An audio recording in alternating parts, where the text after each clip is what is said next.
నోటి నుంచి చెప్పాలన్నా కూడా కొంచెం ఇబ్బందిగా ఉంది. ఎందుకంటే ఒక ఆడదాన్ని నేను కూడా.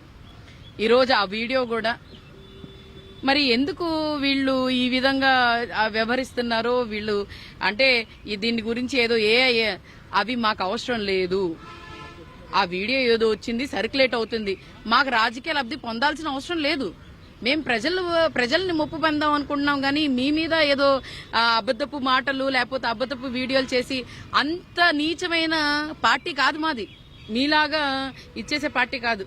ఏదైనా ఉంటే సూటిగా సమాధానం ఇస్తాం, సూటిగా ప్రశ్న అడుగుతాం, చేస్తాం. కానీ ఈ విధంగా ఈ వీడియో లీక్ చేయటం కానీ ఇలాంటివి కానీ అసలు ఇవన్నీ చేయకూడదు. But it's very bad. ఎందుకంటే ఒక నియోజకవర్గానికి ఒక ప్రతినిధిగా ఉండి నియోజకవర్గానికి ఒక ఎమ్మెల్యే, ఆయన మాట అంటే వేదం, ఆయన వస్తేనే ఎంత విలువ ఉంటుందో ఈ రోజు ఆ విలువ పోగొట్టుకున్నారు ఇక్కడ ఉన్న స్థానిక ఎమ్మెల్యే గారు నజీర్ గారు. ఈ విధమైన ఆడవాళ్ళని మరి ఎందుకు ఆడవాళ్ళని ఒక బొమ్మలా వాడుకుంటున్నారో నాకు అర్థం కావట్లేదు.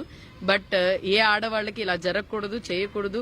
ఈ కూటమి ప్రభుత్వంలో ఎవరెవరున్నారో లేకపోతే ఏ ఉన్నా కూడా ఇలాంటి ఆపితే మంచిది అని.